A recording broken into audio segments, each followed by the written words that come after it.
যে আল্লাহ আমাদেরকে জাহান্নাম থেকে একটুখানি আপনি বের করে দেন, শুধু এইটুকুই আপনার কাছে আমাদের আবেদন। জান্নাত অন্য কোনো জায়গায় আমাদের কামনা নাই, কেবল আমাদের কাছে আপনার কাছে আবেদন, আমাদেরকে একটু বের করেন। এই রব্বুল আলামিন, আপনি আমাদেরকে জাহান্নাম থেকে একবার বের করে দেন, একবার আপনি আমাদেরকে রেহাই দেন। একবার যদি আপনি জাহান্নাম থেকে আমাদেরকে বের করে দেন, আমরা আপনার কাছে ওয়াদা করলাম, আমরা আগে যে ভুল করছি এই রকম ভুল আমরা আর কখনো করব না। এই যে কোরআন আমরা শুনতে আসি, কোরআন যে আমাদের কাছে এই শাশ্বত বিধান নিয়ে আসে, কি জন্য কোরআনের কাছে মানুষ আসে? কোরআনকে কেন মানুষ মহাব্বত করে? কোরআনের কাছে আসলে কি পাওয়া যায়? এটা আমাদের অনেকের ধারণা পরিষ্কার নয়। যদি জিজ্ঞাসা করা হয় কোরআনের মাহফিলে আসলে লাভ আছে না নাই? আছে। ভাই, আপনাদের যাদের ক্ষুধা লাগছে তারা কথা বলবেন না, আর যাদের ক্ষুধা লাগে নাই তারা বলবেন মেহেরবানি করে, কোরআনের মাহফিলে আসলে লাভ আছে না নাই? আছে। এই লাভ যে আছে এটা কম না বেশি? বেশি। বুঝে থাকলে বলেন, যেই লাভ বেশি, যেই লাভ আছে, ওই লাভটা যে আছে এবং বেশি, এইটা কি আমরা বুঝে না না বুঝে? বুঝে। অনেককে যদি দাঁড়িয়ে জিজ্ঞেস করা হয় কোরআনের কাছে আসলে কি লাভ হয় বলেন, অনেকেই মাথা নিচু করছে, হুজুর কারে ধরে আবার বিপদে ফেলায়। প্রিয় ভাইয়েরা, সব বিষয়ে আমাদের সম্মুখ ধারণা থাকলেও আমাদের আকীদা এবং ঈমানের অনেক বিষয়ে আমাদের ধারণা পরিষ্কার নয়, অথচ এই বিষয়টি আমাদের জানা উচিত, ঠিক না? আল্লাহ রাব্বুল আলামিন বলছেন, এই দুনিয়ার মানুষ ভালো করে বোঝো, কোরআনুল কারীমের 41 নম্বর সূরা, সূরা হামিম সিজদার 42 নম্বর আয়াতের মধ্যে আল্লাহ রাব্বুল আলামিন বলছেন, ইন্নাল্লাযীনা কাফারু বিযিকরি লাম্মা জাআহুম ওয়া ইন্নাহু লাকিতাবুন আজিজ। আল্লাহ রাব্বুল আলামিন বলছেন, আল্লাহ রাব্বুল আলামিনের পক্ষ থেকে যেই কিতাব এসেছিল, আল্লাহর পক্ষ থেকে যে বিধান এসেছিল, এই মানুষগুলা যারা আসার পরেও এই কোরআনের বিধানকে অস্বীকার করলো, আল্লাহ বলছেন এই কোরআন কখনো কারো মুখাপেক্ষী নয়। নিশ্চয় জেনে রাখো এই কিতাবটা হচ্ছে মহাপরাক্রমশালী আল্লাহর পক্ষ থেকে। অতএব দুনিয়ার মানুষ যদি কোরআনের কাছে যায় ওই মানুষের লাভ হয়, আর দুনিয়ার সব মানুষ যদি কোরআন পড়া ছেড়ে দেয়, কোরআনের কাছে না যায়, রব্বুল আলামিন বলছেন আল্লাহর কালামের কোনো ক্ষতি হবে না, ঠিক কি না? কিন্তু এই কোরআনের কাছে কেন আসতে হবে? আল্লাহ রাব্বুল আলামিন বলছেন, লা ইয়াতিল বাতিলু মিন বাইনি ইয়াদাইহি ওয়ালা মিন খালফিহি তানজিলুম মিন হাকীমিন হামিদ।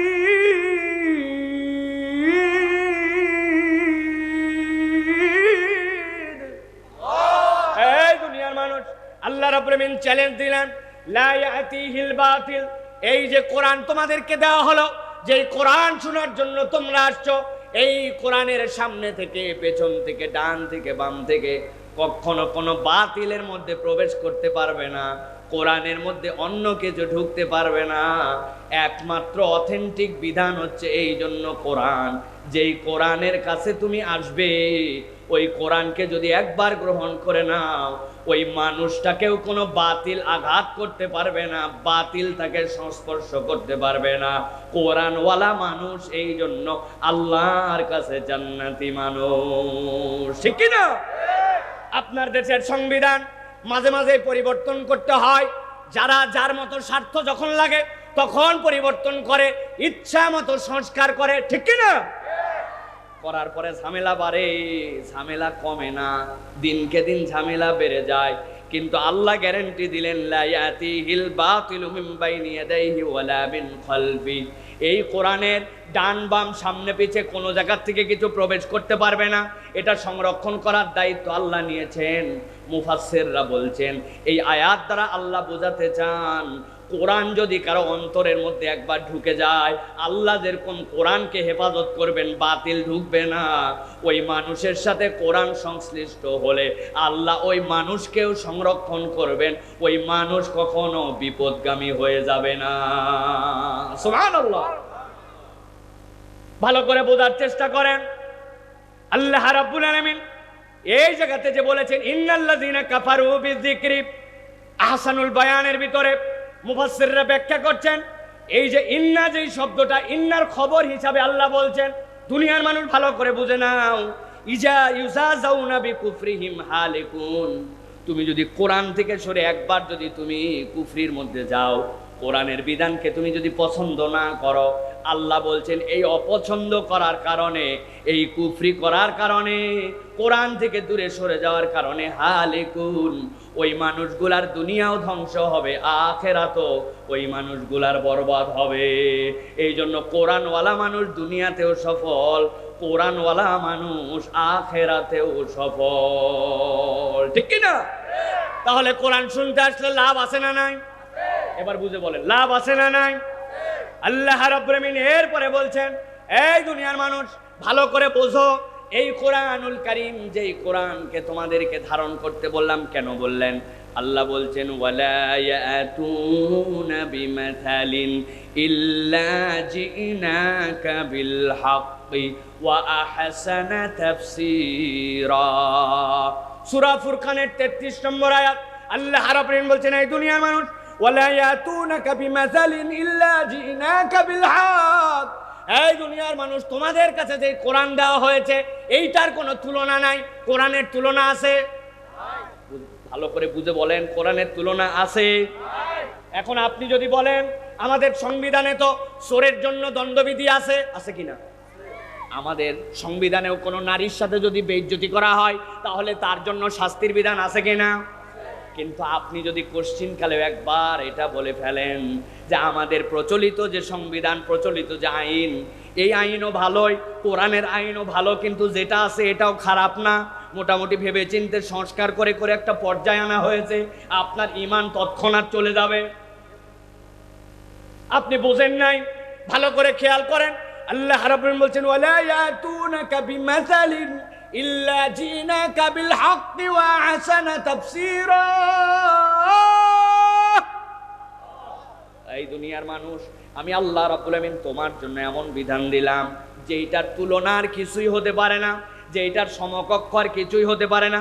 আর তোমার যত সমস্যা আছে কিয়ামত পর্যন্ত, আল্লাহ বলছেন সব সমস্যাগুলোর জন্য রব্বুল আলামিন কোরআনুল কারীমের মধ্যে উত্তম ব্যাখ্যা ঢুকায় রেখেছেন। তোমার প্রয়োজন পড়বে যখন ওই মাসলাটার উত্তর দিবে তুমি, তখন এই রকম ভাবে কোরআনের মধ্যে আল্লাহ বিধান ঢুকাইছেন। সুবহানাল্লাহ। কয়েকদিন ধরে এই যে ওয়াহসানা তাফসীরা, এটার অনেক ব্যাখ্যা আছে, আমি আপনাদের কাছে বলতে পারবো, তবে দুইটা কথা বলি। শায়েখ আহমদুল্লাহর একটা প্রশ্ন উত্তর দেখছিলাম, সেখানে শায়েখ উত্তর দিয়েছেন, একজন জিজ্ঞাসা করছে যে কেউ যদি তার শরীরের কোনো কাপড় নাপাক হয়ে যায়, তাহলে ওই কাপড় যদি সে ওয়াশিং মেশিনের মধ্যে দেয়, আর আরো কতকগুলা কাপড় আছে যেই কাপড়গুলাতে সরাসরি নাপাক লাগে নাই, তাহলে একটা কাপড় নাপাক আর একটা কাপড় পাক, দুইটা মিলে ওয়াশিং মেশিনে, এখন এটার হুকুম কি হবে? আপনার কি মনে হয় 1450 বছর আগে ওয়াশিং মেশিন তো দূরের কথা, কিচ্ছুই নাই, কিন্তু কোরআন সুন্নাহর মধ্যে তাহারাতের যে বিধান আছে, ওই মাসালার উত্তর শুনলে মনে হবে গতকাল বোধহয় মেশিন আবিষ্কার হওয়ার পরে ইসলামী ফিকহ এই উত্তর দিয়েছে। আল্লাহ বলছেন ওয়া আহসানা তাফসীরা, বান্দা না বুঝলে তোমার জ্ঞানের অভাব, কিন্তু যা লাগবে সবগুলা কোরআনের মধ্যে আল্লাহ ঢুকায় দিয়েছেন। সুবহানাল্লাহ। করোনার মধ্যে আপনাকে আমাকে হাত ধোয়া শিখালো, হাত ধুবেন কেমনে? বলে যদি আপনি বিপদ থেকে বাঁচতে চান, হাত ধোন 20 সেকেন্ড করে 6টা পদ্ধতিতে, এমনে ধুবেন, এমনে ধুবেন, এমনে ধুবেন, এমনে, এদিকে ঠেলা, এদিকে ঠেলা। ওরে বাবা রে বাবা, 20 সেকেন্ড হাত ধুয়ে আপনি হাত পরিষ্কার করছেন, ঠিক কিনা ভাই? আরে আপনারা হাত ধুইছেন? হ্যাঁ। এখন এক লোক হাত ধোয়ার পরে কপালে একটু চুলকাইছে, কপালে একটু হাত দিছে, হাত দেওয়ার পরে মনে হয়েছে আইরে হাত ধোয়ার আগেও তো কপালে একটু চুলকাইছিলাম, এখন তো আবার হাতে ময়লা লাগছে, উপায় কি? কয় আবার হাত ধো। আবার হাত ধুইছে, হাতটা ধোয়া শেষ, খানিকক্ষণ পরে বাম হাতের এই জায়গায় আবার একটু চুলকানি লাগছে। মানুষ চুলকায় না? একবার চিন্তা করছে কোনো জায়গায় আর চুলকাবো না, 2 হাত সোজা করে রাখবো, তখন দেখবেন সব জায়গায় চুলকায়, ঠিক না ভাই?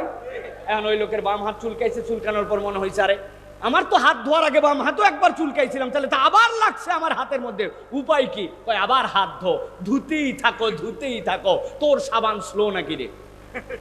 আছে না ভাই? এই কথা বলার উদ্দেশ্য ওয়াহসানা তাফসীর আর ব্যাখ্যা বোঝেন। আপনার হাত ধোয়ানো মডার্ন ওয়ার্ল্ড শিখালো সেই দিন। আল্লাহ 1450 বছর আগে নবীকে হাত ধোয়া শিখাইছেন। হাত ধোয়া এরকম করে ধুলে হবে না। আগে কবজি ধন, দুনিয়ার সবাই হাত ধোয়ায়, কুলি করা শিখায় না, নাকে পানি দিয়ে পরিষ্কার করা শিখায় না। এরপরে এই মাথার থেকে এই মাথা, এই মাথার থেকে মাথা পরিষ্কার করা শিখায় না। 3 বার করে ধন, হাতের এইটুক ধুলে হবে না, কমসে কম এই পর্যন্ত ধন। মাথাটাও মশেও করেন। দুনিয়ার সবাই সব ধোয়ায়, কিন্তু কেউ পা ধোয়ায় না। দুনিয়ার যেই লোক হাতও ভালো করে ধুইছে, মুখ দিয়ে থুতু ফেলছে, আর একজন হেঁটে আসছে, পায়ের মধ্যে ওইটা লাগছে, ওইটা নিয়ে ঘরে গেছে, ডাইনিং এ গেছে, ওইটা নিয়ে তো বিছানার উপর উঠছে, ওর তো বিছানা পর্যন্ত না পাক। আল্লাহ বলছেন পা খালি ধোও না, ওয়াইলুল লিল আকাবি মিনান নার। আল্লাহ নবীকে দিয়ে বলছেন এলোমেলো করে ধুলেও হবে না, গৌরালি সহ ভালো করে ধোও।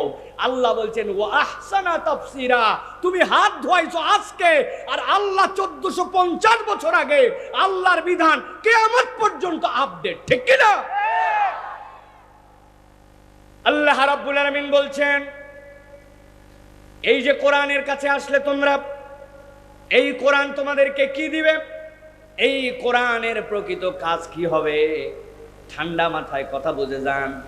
আল্লাহ বলছেন রসুল আপনি জানায় দেন, কোরআনুল কারীমের 21 নম্বর সূরা, সূরা আম্বিয়া, সূরা আম্বিয়ার 18 নম্বর আয়াতের মধ্যে আল্লাহ রাব্বুল আমিন বলছেন বাল নাকযিফু বিল হাক্কি আলাল বাতিল ফায়াদমাগুহু ফাইদা হুয়া যাহিক ওয়ালাকুমুল ওয়াইলু মিম্মা তাসিফুন।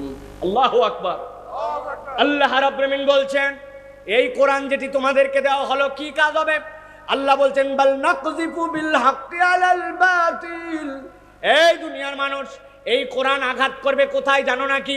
এই কোরআন, এই হক, এই ইসলাম আঘাত করার জন্য এসেছে। মুসলমানদেরকে কেবল নমনম করে থাকার জন্য নয়, মুসলমানদেরকে কেবল চুপটি মেরে থাকার জন্য, পরাজিত হিসাবে থাকার জন্য নয়, বরং কোরআন এসেছে তোমাদেরকে বিজয়ী বানানোর জন্য।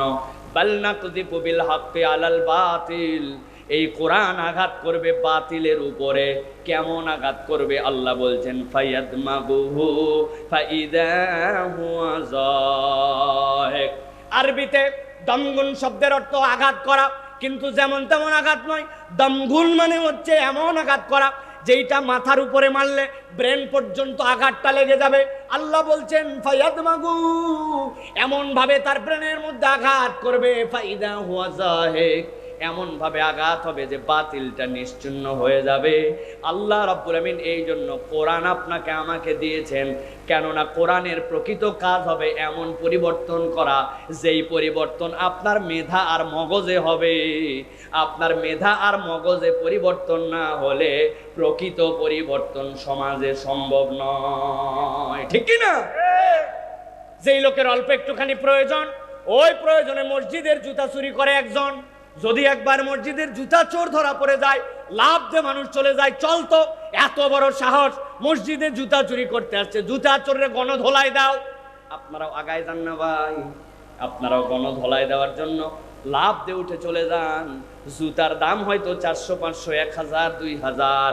এই লোকটাকে খবর নিয়ে দেখেন, অশিক্ষিত, পড়ালেখা জানে না, সর্বোচ্চ খোঁজ খবর নিয়ে দেখবেন, না হলে সে অ্যাডিক্টেড, কোনো না কোনোভাবে নেশাগ্রস্ত মানুষ। এই মানুষটা 500 টাকা, 1000 টাকা চুরি করলে মার দিতে যান, কিন্তু আপনি খবর নিয়ে দেখেন নাই কক্সবাজার থেকে ওই যে ঢাকা পর্যন্ত যে রেল লাইন হলো, এর রেল লাইনে কোন জায়গায় যে কত টাকার দুর্নীতি হয়েছে। ওই দুর্নীতি যারা করছে তারা একজন জুতা চোর মার্কা লোক নয়, সবগুলা পড়ালেখা করা শিক্ষিত লোক। আপনার যে রাস্তা করার কথা ছিল 1 নম্বর পাথর দিয়া, ওই জায়গায় পাথরের বদলে লাগাইছে ওই জায়গায় খোয়া। যেই জায়গায় দেওয়ার কথা ছিল ভিটামিন, ওই জায়গায় দিছে কেরোসিন। যেই জায়গায় দেওয়ার কথা ছিল মোটা মোটা রড, ওই জায়গায় দিছে। এখনো কক্সবাজারের লোক আপনি ভুলে আছেন ভাই, বাঁশ দেওয়া বাদ দিছে, এখন কঞ্চি দেয়, ঠিক না? আপনি একবার বুঝলেন না? যেই মানুষ এই কাজ করলো, এই মানুষগুলো একটাও অশিক্ষিত নয়, কিন্তু এত শিক্ষা থাকার পরেও পরিবর্তন হলো না কেন? আমার রব বলছেন ফায়াতমাগু ফাইদা হুয়া যাহিক ওয়া লাকুমুল ওয়াইলু মিম্মা তাসিফুন। এই দুনিয়ার মানুষ, কোরআন পরিবর্তন করবে তোমার ব্রেনে, কোরআন পরিবর্তন করবে তোমার মস্তিষ্কে। আমি কত জায়গায় উদাহরণ দেই, ভালো করে খেয়াল করেন। আপনাদের এলাকায় দুইটা ছেলে গন্ডগোল লাগাইছে, মারামারি।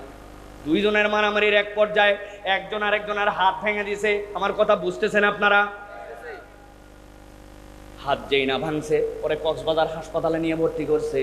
কক্সবাজার হাসপাতালে ভর্তি করার পরে ডাক্তার ব্যান্ডেজ ট্যান্ডেজ করে দেওয়ার পরে ডাক্তার বলছে আজকে রাতটা অন্তত হাসপাতালে থেকে যান, আগামীকালকে একটা ফাইনাল এক্সরে করে দেখা হবে ভিতরে ভাঙছে টাংছে নাকি। যদি কোনো ভাঙা যায় অপারেশন করা লাগবে, না হলে বিদায় আপনার জন্য। রাত্রেবেলা ব্যথা বাড়ছে, নার্স এসে তার জন্য একটা ইঞ্জেকশন দিয়ে ব্যথা কমাইছে। গলার মধ্যে তার কিন্তু ভাঙ্গা হাত, যেই না একটু ব্যথা কমছে হাসপাতালে শুয়ে শুয়ে নিয়ত করছে, আল্লাহ যদি একবার হাতটা ঠিক করে আর একবার যদি আমার গ্রামে ফেরত যেতে পারে, যেই বেটা আমার এক হাত ভাঙছে আল্লাহ বাঁচালে ওর দুই হাত। নিয়ত করতে পারে কিনা? আরেকজনের পা ভাঙছে, পা ভাঙার পরে ডাক্তার বলছে কক্সবাজার হবে না, পঙ্গুতে নিয়ে চলে যাও। ডাইরেক্ট পঙ্গু হাসপাতালে নিয়ে চলে গেছে। যাওয়ার পরে ডাক্তার অপারেশন করার পরে ওই পা নরমাল ঠিক হবে না, 5 ইঞ্চি দুইটা ইট সাদা গস কাপড়ের মধ্যে বাইন্ধে পা দিছে টানা। রাত্রেবেলা টানা দেওয়া আছে, পা ব্যথায় টনটন, ইঞ্জেকশন একটা দিছে। যেই না ব্যথা একটু কমছে, ওই পঙ্গু হাসপাতালে শুয়ে শুয়ে ওই বেটা, যেই বেটা ঠ্যাং ভাঙ্গা একটা, কল্পনা করতেছে আর ভাবতেছে একবার খালি ঠ্যাং ভালো হোক আর একবার কক্সবাজারে ফেরত যায়। যেই বেটা আমার ঠ্যাং ভাঙছে, ওর এক ঠ্যাং, ওর বাপের এক ঠ্যাং, ওর ভাইয়ের এক ঠ্যাং, তিনটা না ভাঙলে আমি কক্সবাজারের মরদ না। আছে না? কিন্তু ভালো করে খেয়াল করেন, দুইজনের গন্ডগোল লেগে একজন একজনের মাথার মধ্যে একটা বাড়ি লাগাইছে। এমন বাড়ি মাথায় দিছে ওই ব্যক্তির হুঁশ নাই, কোমায় চলে গেছে। এরপরে তার একটা হাতও ভাঙছে, হয়তো পাও ভাঙছে, কিন্তু তার জ্ঞান নাই, হুঁশ নাই, হুঁশ নাই, জ্ঞান নাই। হাসপাতালের মধ্যে হাত ভাঙ্গা কি আর পা ভাঙ্গা কি? কার পা ভাঙবে আর কার হাত ভাঙবে? জ্ঞান যদি না থাকে, মাথা যদি তার ঠিক না থাকে, ওই ব্যক্তিকে একবার চিন্তা করতে পারবে ফেরত যাওয়ার পরে কি করব না করব, কেননা তার কোনো জ্ঞানই নাই। ঠিক কি না? আমার আল্লাহ রাব্বুল আলামিন একটা কথা এই জন্য বলছেন, ও দুনিয়ার মানুষ, এই কোরআন কি জন্য দিলাম? বাল নাকযিবু বিল হাক্কি আলাল বাতিল ফায়াদমাগুহু ফাইদা হুয়া যাহিক ওয়া লাকুমুল ওয়াইলু মিম্মা তাসিফুন।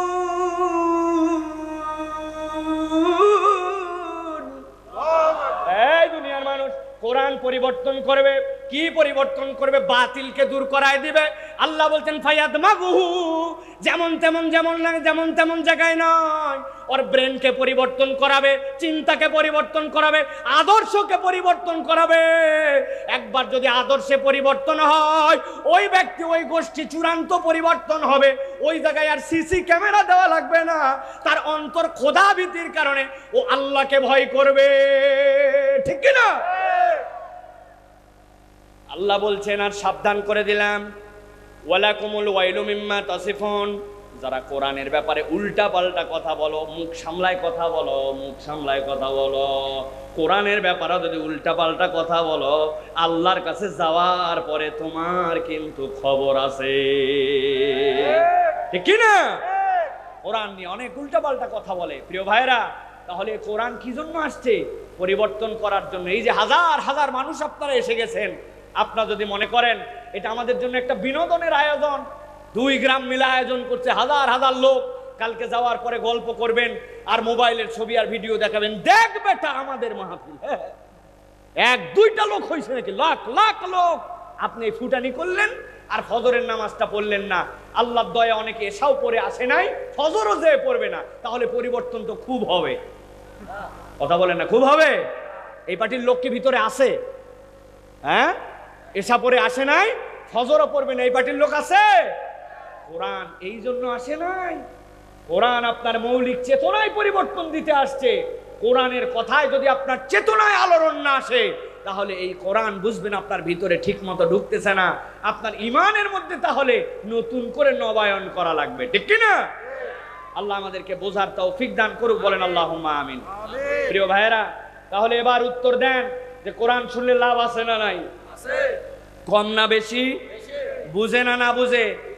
বুঝে। এই বুঝটা আমাদের দরকার যে কোরআন আমাদের মৌলিক পরিবর্তন কোন জায়গায় করতে চায়। প্রিয় ভাইয়েরা, আমাদের পরিবর্তন নাই ভাই। সিসি ক্যামেরা দিয়ে অপরাধ নিয়ন্ত্রণ করা যায় না? যায়? যায়। বহুত আগে পাসপোর্ট অফিসে গেছি, যাওয়ার পরে আমি তো বুঝছি মনে হয় কোনো স্পিড মানি দেওয়া লাগবে, হজে যাব, তাড়াতাড়ি করে পাসপোর্ট চাই। এই লোক আমার এখানে ঘুরায়। আমি বললাম ভাই টাকা পয়সা লাগলে বলেন ভাই, স্পিড মানি যেটা বলতেছেন আপনি, নিরুপায় আমি যা জুলুমের শিকার। ও দেখি আমার এখানে ঘুরায়, ঘুরায়া ঘুরায়া ঘুরায়া একতলা আর দোতলার মধ্যে যে সিঁড়ি, ওই সিঁড়ির যে ল্যান্ডিং, ওই ল্যান্ডিং এর জায়গায় এসে বলছে 500 টাকা দেন। আমি বললাম ভাই টাকাটা আপনি নিবেনই, তুই এত ঘুরালেন কে? আপনি আগেই বললেই তো আমি দিয়ে দেওয়ার জন্য রেডি আছি। ভাই হুজুর, এই অফিসটি সিসি ক্যামেরা নিয়ন্ত্রিত, কিন্তু আমরা কম্পিউটারে পরীক্ষা করে দেখছি একতলার দোতলার সিঁড়ির মাঝের এই জায়গাটা কম্পিউটারে আসে না, ওই জন্য যে কোনো জায়গায় টাকা খাওয়া যাবে না। প্রিয় ভাইয়েরা, আপনি সিসি ক্যামেরা দিয়া পরিবর্তন মৌলিক করতে পারবেন না। আমাদের চেতনায় আলোড়ন আনতে হলে কোরআন দিয়ে পরিবর্তন করতে হবে, ঠিক কিনা ভাই? আজকে আমি আপনাদের কাছে মৌলিক যে বিষয়ে কোরআনুল কারীম থেকে আমি আপনাদের কাছে চিন্তা করেছি, একটি বিষয়ে কথা বলবো, সেটি হচ্ছে কোরআন আমাদের জন্য অনেক ধরনের বার্তা দিয়েছে। আজকে আমরা মূলত একটি অভূতপূর্ব কোরআনের আলোচনা, যে আলোচনাটা আল্লাহ রাব্বুল আমিন স্বয়ং কোরআনে করেছেন, সে বিষয় থেকে কিছু কথা বলবো। সেটি হচ্ছে যখন মানুষজন বিচারের ময়দানে বিচার শেষ হয়ে যাবে, ওই বিচার শেষ হওয়ার পরে যখন আল্লাহ রাব্বুল আলামিন জান্নাত এবং জাহান্নামের ফায়সালা করে দিবেন, ওই জান্নাত এবং জাহান্নামের ফায়সালা করার পরে আল্লাহ রাব্বুল আমিন যখন জাহান্নামীদেরকে জাহান্নামে ফেলে দিবেন, ওই জাহান্নামীরা জাহান্নামে যাওয়ার পরে জাহান্নাম থেকে 4টা আবেদন জানাবে। কয়টা? কথা বলতে হবে, কয়টা? এই আবেদনটা জাহান্নামীরা জানাবে 4টা, আর এই 4টা আবেদন জানানোর 6টা কারণ থাকবে। কয়টা কারণ? তো আমি আপনাদের কাছে আজকে কোরআনুল কারীম থেকে জাহান্নামীদের এই 4 আবেদন এবং তার 6টা অপরাধ, 6টা কারণে তারা আবেদন করবে, এ বিষয়ের উপরে সংক্ষিপ্ত সময়ে আমি কিছু কথা বলতে চাই। আল্লাহ রাব্বুল আলামিন যে কথাগুলি শুনলে বললে, যে কথাগুলি আমল করলে আমাদের জন্য দুনিয়া আখিরাতে কল্যাণ হবে, এরকম কথাবার্তা বলার মতো, শোনার মতো এবং আমল করার নিয়তে আমাদেরকে এগুলো নিয়ে যাওয়ার মতো যেন তৌফিক দান করেন, বলেন আল্লাহুম্মা আমিন। প্রিয় ভাইয়েরা, এই বড় মাহফিল যেগুলিতে আমরা আসি, আমরা কেবলমাত্র আসলাম, হইচই করলাম আর চলে গেলাম, এরকম জানি না হয়। এখান থেকে যেন আমরা একটা দ্বীনের বার্তা নিয়ে যেতে পারি এবং নিয়ত যেন করতে পারি যে আমরা যেন এখান থেকে এমন কিছু নিয়ে যাব যেইটাতে আমরা আমাদের দুনিয়া আখিরাতের কল্যাণ যেন হয়। আল্লাহর কাছে এই নিয়তে সকলে একটা আলোচনা শোনার জন্য বসেন, আল্লাহ যেন কবুল করে, বলেন আল্লাহুম্মা আমিন। আমির হামজা একই ইউনিভার্সিটির আমাদের ভাই, পড়ালেখায় তার কয়েক বছর আগে আমি ইউনিভার্সিটিতে গিয়েছিলাম, আমার পরে ইউনিভার্সিটিতে গেছে সে, এবং ইউনিভার্সিটিতে যাওয়ার মুহূর্তে তার যখন কোচিং করতো, বিশ্ববিদ্যালয়ে ভর্তির সুযোগ হয়েছিল, তাকে কিছুদিন আমি তার ক্লাসও করাইছি। তাকে আমাকে অনেক ভালোবাসে। এই ভাইটা বহুদিন ধরে ভেতরে ছিল, বিভিন্ন ধরনের কষ্ট তার উপর দিয়ে গিয়েছে। তার কতকগুলা ফোন কলের কথা আমার হৃদয়ের মধ্যে আছে, এগুলো আর আপনাদের কাছে বলতে চাই না। এত কষ্ট তার জন্য ছিল। আজকে আল্লাহ রাব্বুল আমিন তাকে যে সম্মানিত করেছেন কোরআনুল কারীমের জন্য, এই সম্মান এটা আপনারা অনুভব করতে পারছেন তো? যে জেল দিয়ে, জুলুম দিয়া আটকায় রেখে কোনো মানুষের মর্যাদা কমানো যায় না। মর্যাদা যদি আল্লাহ বাড়াতে চান, ওই মর্যাদা ঠেকানোর মালিক দুনিয়ায় কেউ নাই, ঠিক কি না? অতএব প্রিয় ভাইয়েরা, আমরা যারা এসে গেছি, আমি অনুরোধ করব একটু দিল থেকে আপনারা কথা শোনেন। আপনারা কি আমার কথা বুঝতে পারছেন ভাই? আমরা যতক্ষণ কথা বলবো এই কথাগুলো শুনতে রাজি আছেন তো ভাই? কারা কারা রাজি আছেন? 2টা হাত উঁচু করেন, শক্ত করে 2টা হাত তোলেন। টান টান করে তুলছেন? হয় নাই হাত তোলা, সোজা করে হাত তোলেন। কক্সবাজারে হাত তোলা সোজা মানে এরকম নাকি? হাত সোজা করেন, হাত সোজা করেন। কোমরটা একটু টান দেন, পাটা একটু বদল করেন। যেই পায়ে অনেকক্ষণ বসেছিলেন ওই পাটা চেঞ্জ করে সোজা করে হাত তোলেন। বুকেরটা একটু টান দিয়ে হাতটা নড়াচড়া করেন, হাতটা নড়াচড়া করেন। চুপচাপ থাকেন, কথা বলেন না আপনারা। হাত নড়াচড়া করেন, নড়াচড়া করছেন। এবার হাত সোজা করেন, হাত সোজা করেন, হাত সোজা করেন। এই বসো, বসো বসো, থামেন থামেন, হাত সোজা করেন। আপনি হাত সোজা করছেন সবগুলা? দেখেন তো কারা কারা হাত তুলতে পারে নাই, দেখেন। তুলতে পারছে সবাই? আল্লাহ কবুল করো। হাত টান করছেন সবাই। এবার গলাটা একটু পরিষ্কার করেন, ভালো করে গলা পরিষ্কার করেন, ফাইনাল গলা পরিষ্কার করছেন সব? হাত সোজা করেন, সোজা টান করে তোলেন, টান করে বুক ফুটান, বুকের হাড্ডিটা ফুটে দেন। উঠাইছেন, এবার হাত দুটাই বরাবর নেন, বুক বরাবর নিছেন। এবার আমরা একটা তাকবীর দিব, এই তাকবীরের মাধ্যমে আলোচনায় প্রবেশ করব। পারবেন ইনশাআল্লাহ? যারা এর আগে কখনো জীবনে এরকম বুলন্দ আওয়াজে তাকবীর দেন নাই, দিতে পারবেন এই সিদ্ধান্ত নিছেন, তারা বলেন আল্লাহুম্মা আমিন। বলেন আল্লাহুম্মা আমিন। পারবেন তো ইনশাআল্লাহ? দেখে একটা তাকবীর দেন। লিল্লাহি তাকবীর, লিল্লাহি তাকবীর, আল কোরআনের আলো, আল হাদিসের আলো, তোমার নেতা আমার নেতা, তোমার নেতা আমার নেতা, লিল্লাহি তাকবীর। আলহামদুলিল্লাহ। প্রিয় ভাইরা, তাহলে আমরা আলোচনায় প্রবেশ করব এখন। জাহান্নামীদের 4টি আকাঙ্ক্ষা জাহান্নামের ভেতর থেকে, এবং 6টা অপরাধ, যে অপরাধের কারণে তারা জাহান্নামে যাওয়ার পরে আবেদন করবে। আমরা এইগুলি আমাদের জীবনে থাকলে দুনিয়ার থেকে শুধরায় নেওয়ার জন্য চেষ্টা করব। আল্লাহ আমাদেরকে আজকে আমলের নিয়তে কথাগুলো শোনার তৌফিক দেন। বলেন আল্লাহুম্মা আমিন। সর্বোচ্চ আপনাদের কাছে আর আধা ঘন্টা কথা বলবো, ভালো করে খেয়াল করেন। 1 নম্বরে আল্লাহ রাব্বুল আমিন কোরআনুল কারীমের মধ্যে বলছেন, ওই দিনে জাহান্নাম থেকে একদল বের হতে চাবে, শুধু আল্লাহর কাছে এইটুকু ফরিয়াদ করবে যে আল্লাহ আমাদেরকে জাহান্নাম থেকে একটুখানি আপনি বের করে দেন, শুধু এইটুকুই আপনার কাছে আমাদের আবেদন। জান্নাত অন্য কোনো জায়গায় আমাদের কামনা নাই, কেবল আমাদের কাছে আপনার কাছে আবেদন, আমাদেরকে একটু বের করেন। আল্লাহ রাব্বুল আমিন বলছেন কেন তারা বের হতে চাবে আর কেন তারা এই আবেদন দিবে। রব্বুল আলামিন সূরা মুমিনুন, এই সূরা মুমিনুনের মধ্যে 107 নম্বর আয়াত থেকে আল্লাহ সেই বর্ণনা দিচ্ছেন। আল্লাহ রাব্বুল আলামিন বলছেন, জাহান্নাম থেকে জাহান্নামীরা বলতে শুরু করবে রব্বুল আলামিনের কাছে, রব্বানা আখরিজনা মিনহা ফাইন উদনা ফাইন্না যালিমুন। এই রব্বুল আলামিন, আপনি আমাদেরকে জাহান্নাম থেকে একবার বের করে দেন, একবার আপনি আমাদেরকে রেহাই দেন। একবার যদি আপনি জাহান্নাম থেকে আমাদেরকে বের করে দেন, আমরা আপনার কাছে ওয়াদা করলাম, আমরা আগে যে ভুল করছি এই রকম ভুল আমরা আর কখনো করব না।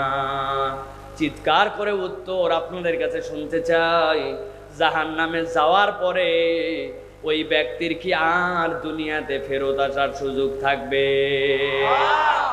কিন্তু এই মানুষগুলা আল্লাহ রাব্বুল আমিনের কাছে বলবে, রব্বানা আখরিজনা মিনহা ফাইন উদনা ফাইন্না যালিমুন ক্বালা ইখসাউ ফিহা ওয়া লা তুকাল্লিমুন।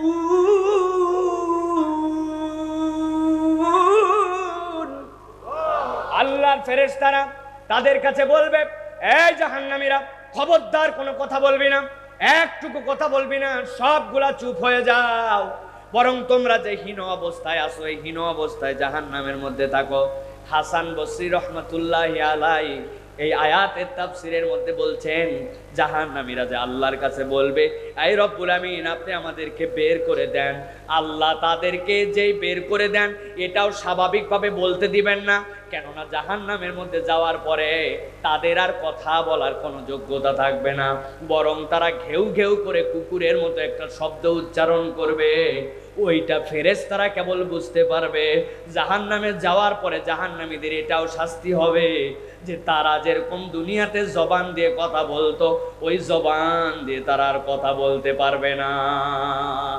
এর কারণ কি? আল্লাহ রাব্বুল আমিন কোরআনুল কারীমের মধ্যে বলেছেন, আল্লাহ রাব্বুল আলামিন যে জবান দিয়েছেন এইটা নরমাল কোনো বিষয় নয়। আল্লাহ কোরআনে বলছেন, তোমার প্রতি আমি যতগুলা ইহসান করেছি, যতগুলা দয়া করেছি, বান্দা জেনে রাখো এই জবানটা তার মধ্যে অন্যতম একটা দয়া ছিল। আল্লাহ কোরআনে বলেছেন, আর রহমান আল্লামাল কোরআন খলাকাল ইনসানা আল্লামাহুল বায়ান। এই বান্দা, তোমার জন্য আমি রব্বুল আমিন যে জবান দিলাম, এইটা বিরাট বড় নিয়ামত তোমার জন্য। এই জন্য হাসান বসরি যে কথা বলেছেন, এইটা কোরআনুল কারীমের ৭৮ নম্বর সূরা, সূরা নাবার মধ্যে আল্লাহ রাব্বুল আমিন ৩৮ নম্বর আয়াতে এটা আল্লাহ দুনিয়াবাসীকে জানিয়ে রেখেছেন। আল্লাহ বলছেন, ইয়াউমা ইয়াকুমুর রূহু ওয়াল মালাইকাতু সাফফাল্লা লা ইয়াতাকাল্লামুনা ইল্লা মান আযিনা লাহুর রাহমানু ওয়া ক্বালা সাওয়াবা।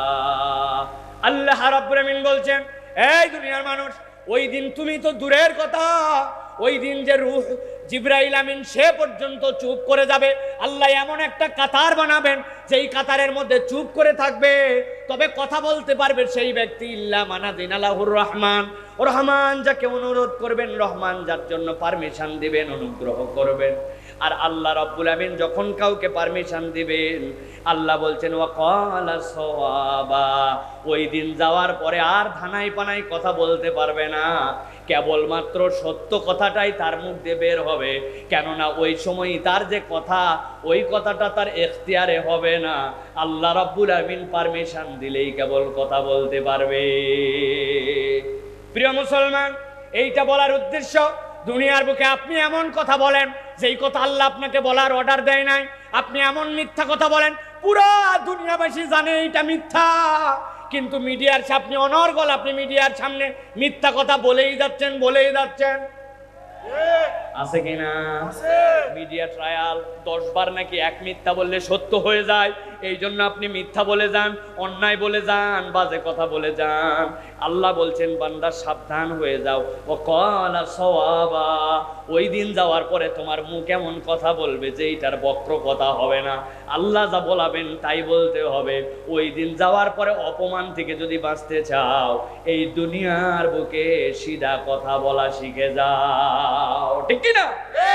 রব্বুল আলামিন বলছেন, তাহলে ওই জাহান্নামীরা আল্লাহ রব্বুল আমিনের কাছে বলবে, এই রব্বুল আমিন আমাদেরকে একটুখানি বের করে দেন, এবার যদি ফেরত যায় আমরা আর কখনো ভুল করব না। রব্বুল আলামিনের পরে বলছেন, দুনিয়াতে আরেক শ্রেণীর মানুষ ছিল, যেই মানুষগুলার সাথে বেয়াদবি করার কারণে আজকের দিনে যেই মানুষেরা জাহান্নাম থেকে একটু মুক্তি চাচ্ছে, ওদের এই পরিণতি হয়েছে। আল্লাহ রাব্বুল আমিন বলছেন, তারা কারা? আল্লাহ বলছেন, ইন্নাহু কানা ফারিকুম মিন ইবাদি ইয়াকুলুনা রাব্বানা আমান্না ফাগফির লানা ওয়ারহামনা ওয়া আনতা খায়রুর রাহিমিন। আমার আল্লাহ রাব্বুল আমিন বলছেন, যেই সময় মানুষগুলা বলবে, রব্বুল আমিন আমাদেরকে একটুখানি বের করে দেন জাহান্নাম থেকে, ভালো করে বোঝেন কেন বের হতে চাও। আল্লাহ এবার যাওয়ার পরে আমরা আর ভুল করব না। কি ভুল করছিলে তোমরা দুনিয়ায়? আল্লাহ বলছেন, ইন্নাহু কানা ফারিকুম মিন ইবাদি, নিশ্চয় দুনিয়ার মধ্যে কতক লোক আমার ছিল, আমার বান্দা ছিল। ইবাদি আই মুতাকাল্লিম দিয়ে আল্লাহ নিজে বলছেন, এরা আমার লোক। কার লোক? ওরে বাবা রে বাবা, কক্সবাজারে কোনো লোক যদি কোনো একটা কমিশনারের সাথে ভাব থাকে, তাহলে তার দাপটে চলা মুশকিল। এই উল্টাপাল্টা কথা বলবি না। চিনিস আমি কার লোক? কার লোক রে তুই? আমি কমিশনারের লোক। ও উল্টা বলছে, বেকুব, আমারে চিনিস নাই, তুই যে কমিশনারের দাপট দেখাস, আমি ওই চেয়ারম্যানের লোক। কমিশনারের লোক সাথে সাথে চুপ মেরে যাবে। এখন চেয়ারম্যানের লোক একজনের ফাঁপড় দিচ্ছে, আমি চেয়ারম্যানের লোক। ওই বেটা বলছে, আর এক কথা বললে ঠাড়ায় থাপ্পড় দিয়ে জায়গায় ঠিক করবো, আমি এমপির লোক। চেয়ারম্যানের লোকের আর বেল আছে? ওই এমপির লোকরে কেউ যদি বলে, আপনার নমিনেশন যেই মন্ত্রীর মাধ্যম দিয়ে এনে দিয়েছিলাম, বহুত ক্যান্ডিডেট ছিল, আমি হচ্ছে ওই মন্ত্রীর লোক, তাহলে এমপির লোকও সাথে সাথে চুপ সেরে যাবে। আর এমপি সাহেবকে কোনো ব্যাপারে যদি একবার ওই মন্ত্রী সাহেবের লোকরে কেউ যদি বলে, কোনো তোমার এমপি, কোনো তোমার মন্ত্রী, প্রধানমন্ত্রীর সাথে সরাসরি আমার যোগাযোগ, আমি প্রধানমন্ত্রীর লোক, বুঝছেন আপনি? এতগুলা উদাহরণ দিলাম এই জন্য, রব আপনাকে কি বলছেন আপনি বোঝেন, আপনি কথার ওজন বোঝেন নাই। আল্লাহ বলছেন, ইন্নাহু কানা ফারিকুম মিন ইবাদি, এই দুনিয়ার মধ্যে কতকগুলা লোক ছিল যারা আমার বান্দা। সুবহানাল্লাহ, সুবহানাল্লাহ। আল্লাহ রাব্বুল আমিন বলছেন, ইয়াকুলুন, ওই মানুষগুলা বলতো, রব্বুল আমিন নিজে বলছেন রব্বানা, ওরা আমার কাছে বলতো, হে আমার রব, আপনি আমাদের রব, যেহেতু আপনি আমার রব, ফাগফির লানা, আমাদের চলতে ফিরতে ভুল হয়, কিন্তু আমরা এই ভুল নিয়ে গর্ব করে চলাফেরা করি না, আমাদেরকে আপনি ক্ষমা করে দেন, ওয়ারহামনা, আর আপনি আমাদের প্রতি দয়া করেন। আর আমরা জানাচ্ছি ওয়া আনতা খায়রুর রাহিমিন, সকল দয়ার উৎপত্তি তো আপনার থেকে। আল্লাহ বলছেন জগতের কোন নরম তবিয়তওয়ালা একদল আমার বান্দা চলাফেরা করত, কিন্তু যেই মানুষ আজকে জাহান্নাম থেকে মুক্তি চায়, আল্লাহ বলছেন তাদের চরিত্র কি ছিল জানো নাকি? আল্লাহ বলছেন ফাত্তাখাযতুমুহুম সিখরিয়ান হাত্তা আনসাউকুম যিকরি, যারা নিজেদেরকে আল্লাহর লোক বলতো, আল্লাহর বান্দা বলতো, আল্লাহর পক্ষের লোক বলতো, যেই মানুষরা জগতের মধ্যে থেকে এসে জাহান্নাম থেকে মুক্তি চায়, ওরা দুনিয়ায় তাদেরকে উপহাস করত, তুচ্ছ তাচ্ছিল্য করত। আল্লাহ বলছেন এমন উপহাস করত, করতে করতে নিজেরা আল্লাহর জিকির থেকে গাফেল হয়ে গিয়েছিল। আল্লাহ বলছেন ওয়া কুনতুম মিনহুম তাদহাকুন, তাদের আচার আচরণ কোরআনের পক্ষে থাকা নিয়া তোমরা কেবল তুচ্ছ তাচ্ছিল্য আর উপহাসই করতে না, তাদেরকে নিয়ে তোমরা হাসাহাসিও করতে। তোমাদের দুনিয়াতে এই আচরণের কারণে আজকে জাহান্নাম, আর আজকে তোমরা জাহান্নাম থেকে মুক্তি চাও, আজকের দিনে তোমাদেরকে জাহান্নাম থেকে বের করা হবে না। ভালো করে বুঝে থাকলে বলেন, দুনিয়ার বুকে আমাদের এরকম লোক আছে কিনা, আমাদের এরকম তবিয়ত আছে কিনা, যারা আল্লাহর পক্ষে থাকে, আল্লাহর পক্ষে কথা বলে, ওই মানুষকে নিয়ে তুচ্ছ তাচ্ছিল্য করে, আছে কিনা? হাজার হাজার সাক্ষী প্রমাণের সাথে অবৈধ জিনিসপত্র নিয়ে ধরা পড়ার পরে একটা ডেটের মধ্যে তার জন্য জামিন হয়, আর সত্য প্রমাণ হয়ে যাওয়ার পরেও, হাজার হাজার ডেট হওয়ার পরেও আলেম ওলামাদের জামিন হয় না। আছে কিনা? আছে। উল্টা তুচ্ছ তাচ্ছিল্য করে, এলোমেলো কথা বলে, বাজে কথা বলে, তাদের চরিত্র হনন করার জন্য চেষ্টা চলে। যে কোনো আলেম ওলামা ধরা পড়লেই দেখবেন 2 দিন 3 পরেই বলে অমুক আলেম ধরা পড়ছে, তার মোবাইলের মধ্যে পর্ন পাওয়া গেছে, এ পাওয়া গেছে, ও পাওয়া গেছে। আরেকজনের বাড়ির মধ্যে মদ গাঁজা সব ধরা পড়ার পরেও তার নামে কোনো বিচার হয় না। ঠিক কিনা? আমার আল্লাহ রাব্বুল আমিনের কথা আপনি বলবেন হুজুর এই কথা কেন বলছেন? রব্বুল আলামিন বলেছেন, আপনি কোরআনুল কারীম খুলবেন, সূরা মুমিনুন 107 নম্বর আয়াত থেকে পড়তে শুরু করবেন। আল্লাহ কি শব্দ ব্যবহার করেছেন? আল্লাহ বলছেন ফাত্তাখাযতুমুহুম সিখরিয়ান, তোমরা তাদেরকে উপহাস করেছিলে, তাদেরকে তুচ্ছ তাচ্ছিল্য করেছিলে। একটা ইয়াং ছেলে কোরআনের দাওয়াত পছন্দ করে, মুখের মধ্যে দাড়ি রেখে দিছে, 5টা বন্ধু দেখার পরে বলে এত আগে আগেই হুজুর হয়ে গেলি, কি ব্যাপার? ফুকু মলবি, বোরকা পরছে, একজন বাংলা ভাবি বলে তারে ক্রিটিসাইজ করে, নানান ধরনের কথা বলে। আমার আল্লাহ রাব্বুল আমিন বলছেন সাবধান হয়ে যাও, আলেম ওলামা ইসলাম পন্থীদেরকে নিয়ে যদি তুচ্ছ তাচ্ছিল্য করো, ওই দিন যাওয়ার পরে জাহান্নাম থেকে বের হতে যাবে, কিন্তু জাহান্নাম থেকে বের হওয়া যাবে না।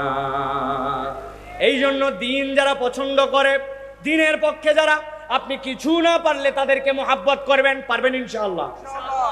এইটা 1 নম্বর। ওই দিন যাওয়ার পরে এই কেসের মধ্যে যদি একবার ধরা খেয়ে যায়, বের হওয়ার কিন্তু কোনো কায়দা থাকবে না। ঠিক না? আল্লাহ রাব্বুল আলামিন এরপরে বলছেন 2 নম্বর, আল্লাহ রাব্বুল আলামিন ওই কিয়ামতের ময়দানে যাওয়ার পরে আল্লাহর সামনে একদল লোক ওই জাহান্নামের মধ্যে থেকে আল্লাহর কাছে আবেদন দিবে। কি আবেদন দিবে? আল্লাহ বলছেন তারা আল্লাহর কাছে 2 নম্বর ফরিয়াদ দিবে, আয় রব্বুল আলামিন, তোমার কাছে তো আমরা কথা বলতে পারি না, কিন্তু জাহান্নামের যে ফেরেশতা, ওই ফেরেশতার কাছে সুপারিশ করার জন্য অনুরোধ জানাবে। কি বলবে তারা? রব্বুল আমিন কোরআনুল কারীমের মধ্যে বলছেন ওয়া নাদাউ ইয়া মালিক লিয়াকদি আলাইনা রাব্বুক ক্বালা ইন্নাকুম মাকিসুন।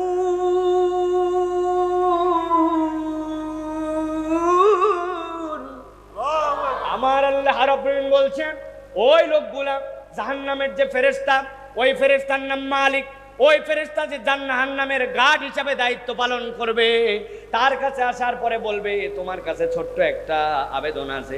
ও মালিক, ফেরেশতা একটু শোনো, কি বিষয়?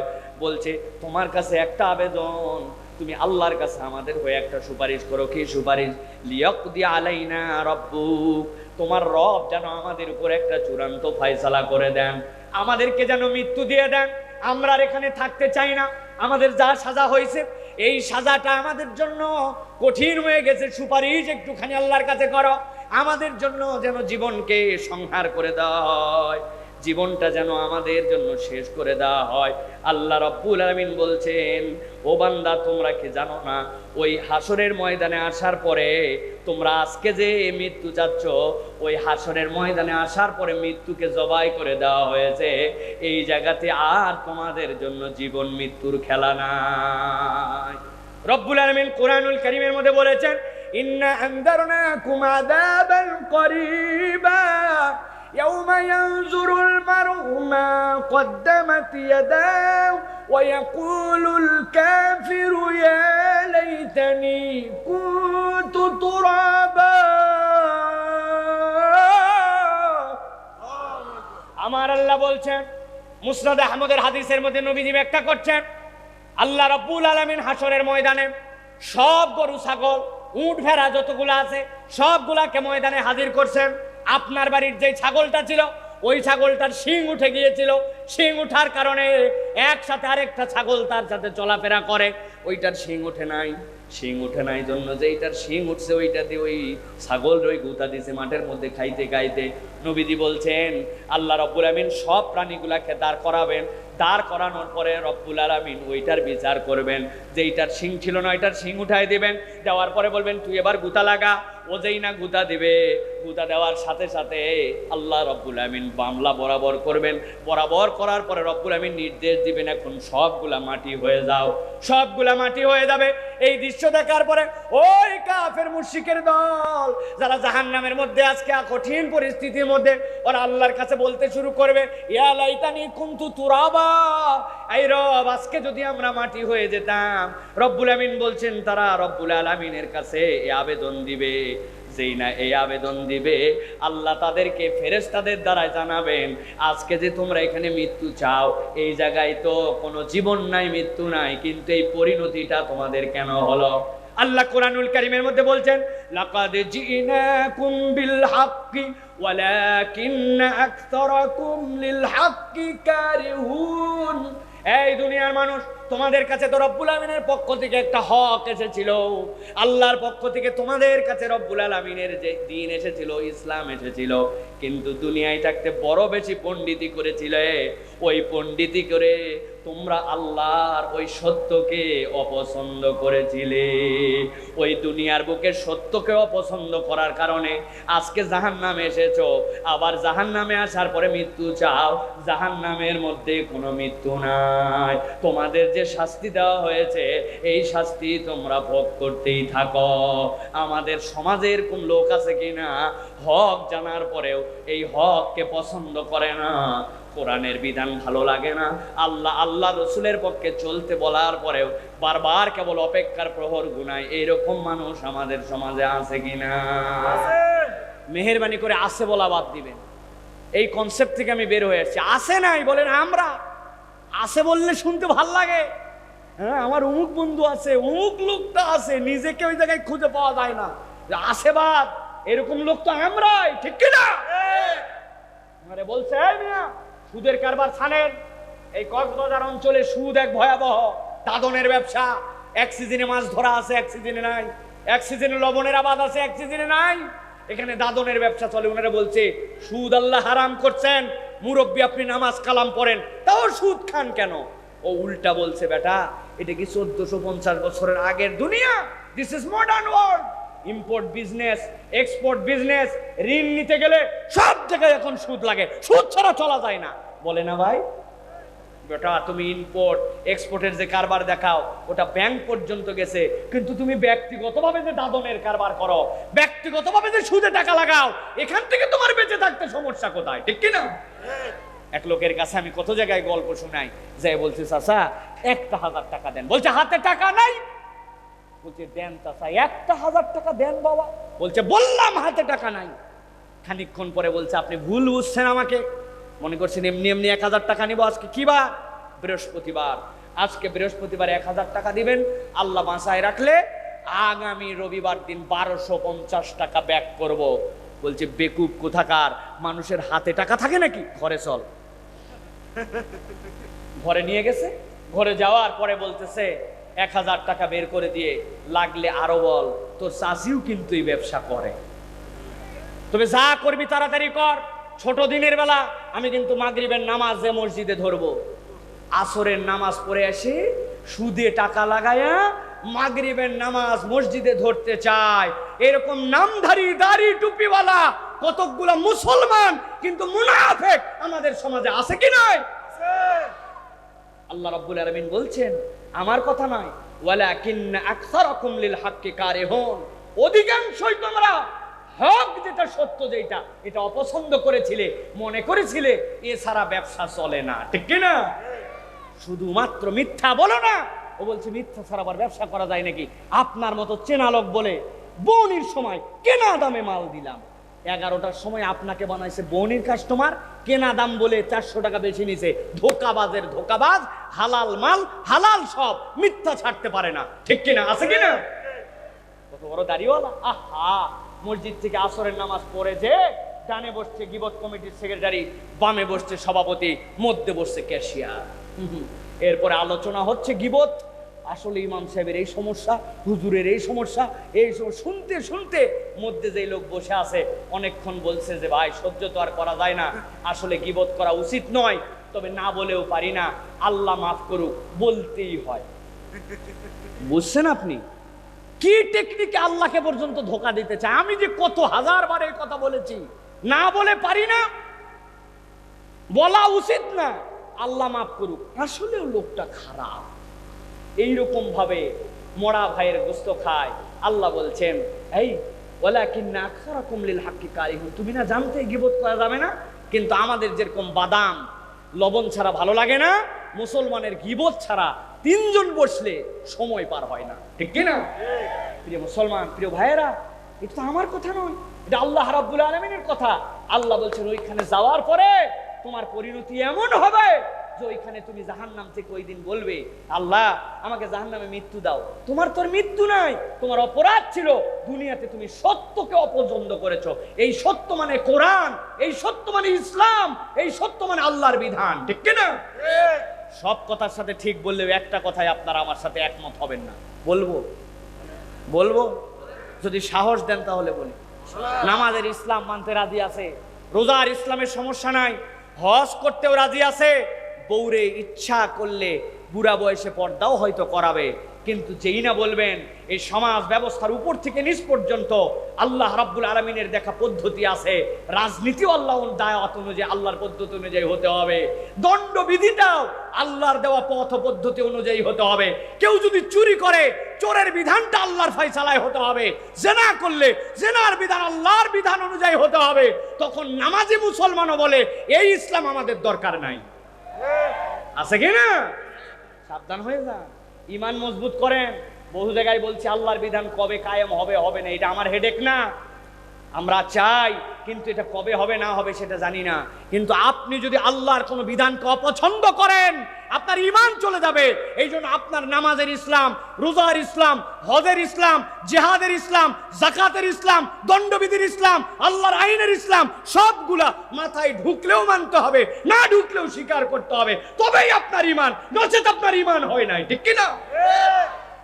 ভালো করে ক্লিয়ার করেন কনসেপ্ট। বর্তমান বাংলাদেশে শিক্ষা ব্যবস্থা যেটি আপনার টাকায় আমার টাকায় বই ছাপানো হয়, কিন্তু এই বইয়ের মধ্যে এখন অনইসলাম ঢুকানো হচ্ছে। আপনাকে আমাকে বোকা ভেবে তারা ট্রান্সজেন্ডার ইস্যু আপনার আমার মধ্যে হিজরা নামে চালানোর পায়তারা করতেছে। আজ থেকে 1-2 বছর আগে আমরা ট্রান্সজেন্ডার কাকে বলে জানতাম না, কিন্তু এখন এটা একটা বিরাট এজেন্ডা। আপনি সার্চ দিয়ে দেখবেন বাংলাদেশে একটা বিশ্ববিদ্যালয়, কতকগুলো এনজিও এইটাকে গিলানোর জন্য চেষ্টা করছে। তাদের প্রথম প্রচেষ্টা এটাকে লিবারেল করা, কিছু মানুষের কাছে এটা স্বাভাবিক করে তোলা। প্রক্রিয়াটা কি? প্রক্রিয়াটা চিন্তা করছে ট্রান্সজেন্ডার বললে তো মানুষ গিলবে না, হিজরা নামে বোঝায়। ট্রান্সজেন্ডার মানে ভালো করে বুঝে নেন, আপনি আপাদমস্তক একজন পুরুষ, আপনার চিন্তা চেতনা, আপনার সব কিছু অবয়ব সব পুরুষ, কিন্তু আপনি নিজে নিজে ঘোষণা দিয়েছেন আমি মহিলা। সমাজকে নাকি এটা মেনে নিতে হবে। এই জন্য সপ্তম শ্রেণীর বইয়ের মধ্যে তারা নতুন করে সংজ্ঞা নির্ধারণ করেছে, বলছে একজন মানুষের বর্ণ, গোত্র, শারীরিক অবকাঠামো এইগুলা দিয়া তার কোনো রকম আইডেন্টিটি হয় না, বরং হওয়ার সময় সকলে সমান হয়, আস্তে আস্তে বড় হওয়ার পরে সে পুরুষ হয় অথবা নারী হয়। কথা কি তাই? আপনি কি কখনো মাঝে মাঝে এরকম যেহেতু হয় না, আপনি কি আপনার কোনো স্ত্রীর বদলে আপনি সন্তান ধারণ না করেন, স্ত্রী ব্যস্ত থাকার কারণে মাঝে মাঝে তো সন্তানকে আপনার বুকের দুধ খাওয়াইছেন? খাওয়ার নাই না? তাহলে আমরা হওয়ার পরের থেকে আমাদের আইডেন্টিটি ক্লিয়ার। আল্লাহ বলছেন ইন্না খলাকনাকুম মিন যাকারিন ওয়া উনসা, আমি পুরুষ আর নারী করে তোমাদেরকে সৃষ্টি করেছি। কোনো একটা মানুষ প্রতিবন্ধী হতে পারে, পুরুষের দিকে পূর্ণ নয়, নারীর দিকে পূর্ণ নয়, কিন্তু কাছাকাছি, ওর নাম হিজরা, কিন্তু ট্রান্সজেন্ডার নামে ইসলামে কিছু নাই। এইটা মূলত প্রমোট করতে চাই। এই জন্য এইটা করলে সমাজের মধ্যে সমকামিতা ছড়ায় দেওয়া যাবে, ছেলে ছেলে বিয়ে করবে, মেয়ে মেয়ে বিয়ে করবে, এর দ্বারা ইসলামের তাহজিব তামাদ্দুন দূর করে দিবে। আপনার আমার টাকায় ছাপানো বইয়ে, আপনার আমার টাকায় বানানো স্কুলে, আপনার আমার টাকায় ট্যাক্সের টাকায় দেওয়া শিক্ষকের বেতন দিয়ে আপনার আমার ছেলেকে এই ধরনের বিদ্যা আপনার আমার স্কুলে শিখাতে চায়, এর বিপক্ষে মুসলমানদেরকে রুখে উঠতে হবে, ঠিক কিনা?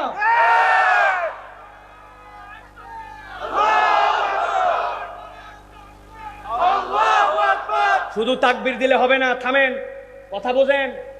এটা গরম ওয়াজ নয়, এটা বোঝার বিষয়। কোনোদিন তো 7-এর বই খুলে দেখেন নাই, আপনার ছেলে মেয়ে তো এটা পড়তেছে, সেখানে তাদেরকে শেখানো হবে। আমি ছিলাম আগে শরীফ আহমেদ, কিন্তু আমি কিছুদিন পরে দেখলাম আমার ভাল লাগে না, আমার মেয়ে হতে মন চায়, মেয়ে মেয়ে, এই জন্য আমি নাম পরিবর্তন করে এখন আমি হয়েছি শরীফা। এটা বানানো কোনো কথা বলছি না, সপ্তম শ্রেণীর বইয়ের মধ্যে সামাজিক বিজ্ঞানের মধ্যে এটা ঢুকানো হয়েছে। আপনার আমার ছেলেদেরকে এইভাবে, এই সত্যেও যে সত্য ইসলাম দিয়েছে সেখান থেকে দূরে সরানোর এজেন্ডা চলতেছে। এখন যদি সতর্ক না হন, এমন দিন আসবে কান্নাকাটি করবেন, কিন্তু আপনি এখান থেকে আর বেরোতে পারবেন না। সরকার এটাকে সমর্থন দেওয়ার জন্য অলরেডি আইন উপস্থাপন করার মতো সিদ্ধান্ত নিয়েছে যে এইটাকে নাকি মেনে নিতে হবে।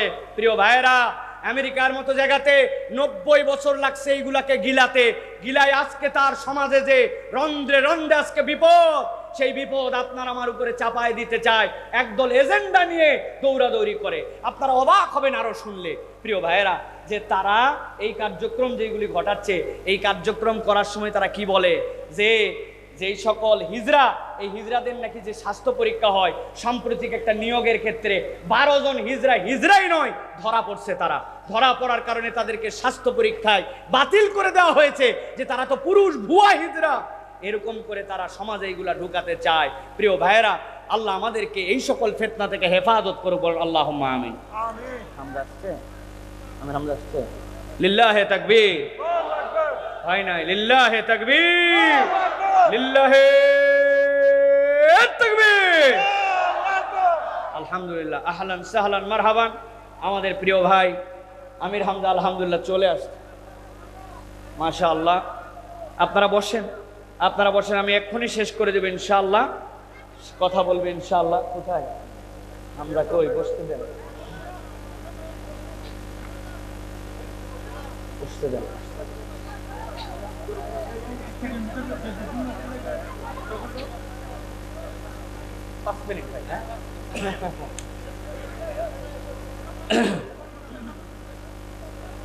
প্রিয় ভাইয়েরা, আলহামদুলিল্লাহ বলেন। এটা খুশির আলহামদুলিল্লাহ, আলহামদুলিল্লাহ বলেন। আল্লাহ রাব্বুল আলামিন কবুল করুক। আমাদের ভাই এসে গেছে আলহামদুলিল্লাহ, আমি এক্ষুনি শেষ করে দেব ইনশাআল্লাহ। তবে 5 মিনিট তার কাছে বলেছি, আমি যে এই 2টা পয়েন্ট বলেছি আর 2টা পয়েন্ট আছে, একদম সংক্ষেপ করে বলে দিব।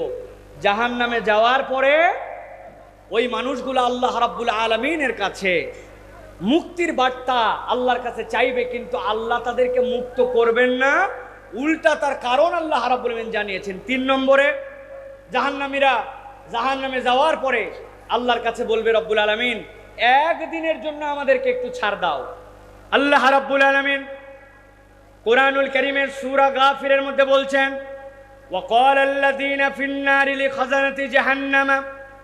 লিখাযানাতি জাহান্নামা দুউ রাব্বাকুম ইউখাফফিফ আন্না ইয়াওমান মিনাল আযাব ও জাহান্নামীরা, জাহান্নাম থেকে বলতে শুরু করবে, যারা জাহান্নামের দায়িত্ব আছো, তোমরা রব্বুল আমিনের কাছে একটা ফরিয়াদ দাও, আমাদের জন্য একদিনের জন্য যেন একটু আযাবটা কমায় দেওয়া হয়। ইউখাফফিফ লানা, একবারে মুক্ত করে দেওয়া নয়। খাফিফা মানে হচ্ছে, খাফিফ মানে হচ্ছে একটু দুর্বল করে দেওয়া হয়। একবারেও মুক্তি চাই না, যে রেঞ্জে আমাদের প্রতি আযাব হয় ওখান থেকে একটুখানি একদিনের জন্য কমায় দেওয়া হয়। এই কমায় দেওয়ার জন্য আবেদন করবে। আল্লাহ বলছেন সাথে সাথে তাদেরকে, ওই ফেরেশতারা যারা জাহান্নামের দায়িত্বে থাকবে তাদেরকে বলবে, তোমরা যে একদিনের জন্য আযাব কমায় নিতে চাও, কিন্তু আল্লাহ রাব্বুল আমিন এই আযাব তোমাদেরকে কেন দিচ্ছেন তোমাদেরকে জানাতে বলছেন। সাথে সাথে তারা আল্লাহর পক্ষ থেকে বলতে শুরু করবে, ক্বালু আওয়ালাম তাকু তাতিকুম রুসুলুকুম বিল বাইনাত ক্বালু বালা ক্বালু ফাদউ ওয়া মা দুআউল কাফিরিনা ইল্লা ফি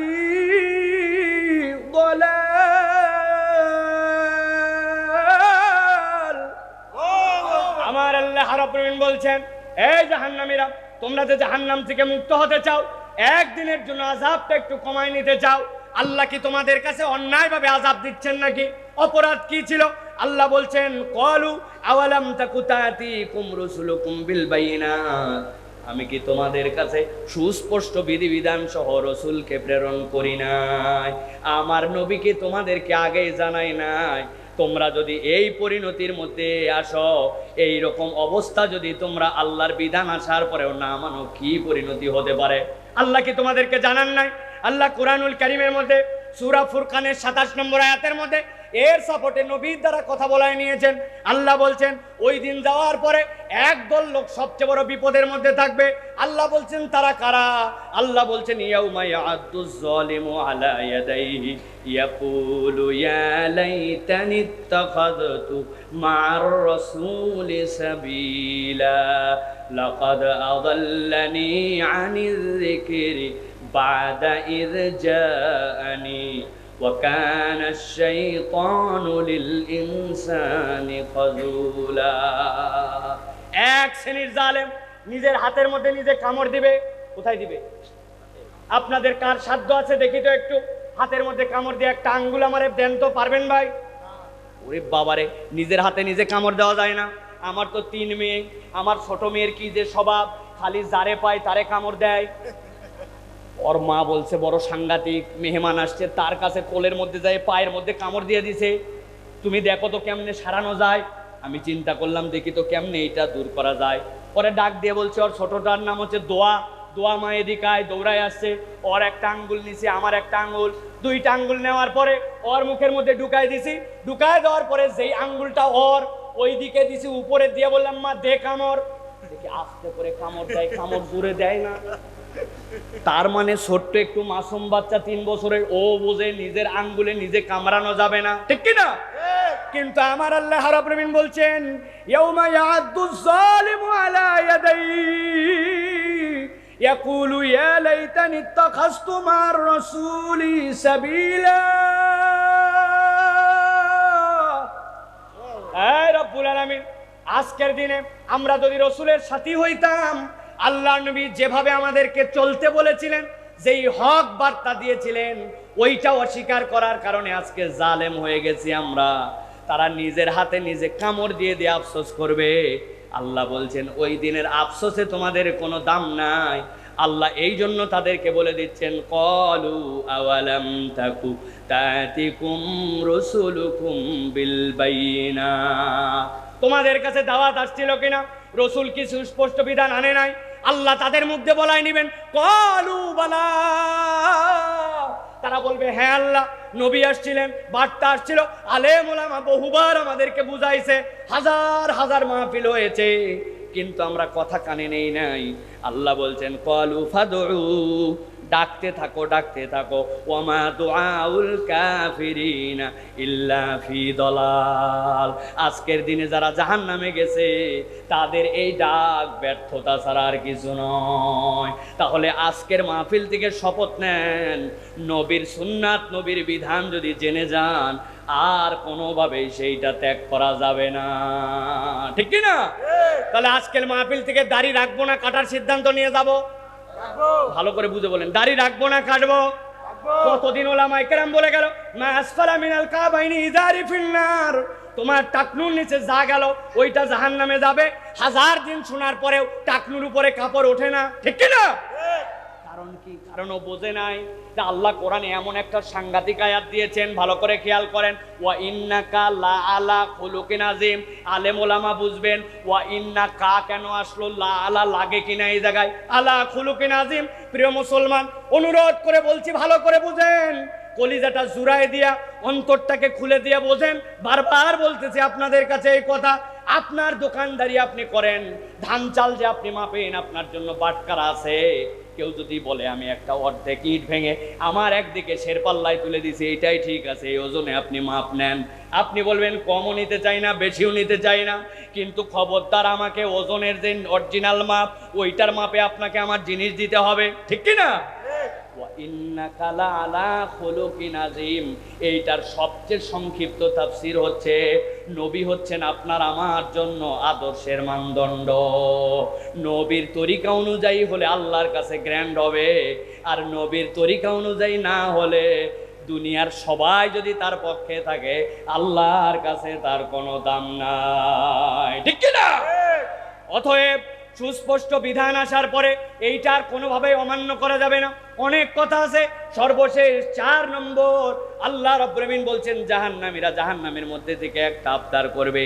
কি আবদার করবে? আল্লাহ বলছেন ওয়ানাদা আসহাবুন নারি আসহাবাল জান্নাহ আন আফিদু আলাইনা মিনাল মাই আও মিম্মা রাযাকাকুমুল্লাহ। শুকায় গেছে আমাদের বুক, হয়রান হয়ে গেছে জাহান্নামে থাকতে থাকতে। আমরা অল্প একটু তোমাদের কাছে চাই। মুফাসসিররা ব্যাখ্যা করছেন কিভাবে জান্নাতীদের কাছে জাহান্নামীরা এটা চাবে। তাফসীর ইবনে আশুরের ভিতরে আল্লামা ইবনে আশুর রাহমাতুল্লাহি আলাইহি বলছেন, সব জান্নাতীরা জাহান্নামীদেরকে সর্বক্ষণ দেখতে পাবে না, কিন্তু কতকগুলা ভিউ পয়েন্ট থাকবে, কতকগুলো এমন জায়গা থাকবে করিডোরের মতো, যেই জায়গা থেকে জান্নাতীদেরকে জাহান্নামীরা দেখতে পাবে। দেখার পরে ওই জান্নাতীদেরকে দেখে জাহান্নামীরা ফরিয়াদ করবে। এইটাও জান্নাতীদের জন্য একটা সুখের বিষয় হবে। তাদের পরিণাম কি আল্লাহ দেখানোর জন্য ওই জাহান্নামকে দেখাবেন, জাহান্নামীদেরকেও বুঝাবেন তো তোমাদেরকে যা বলা হয়েছিল না মানার কারণে কি অবস্থা।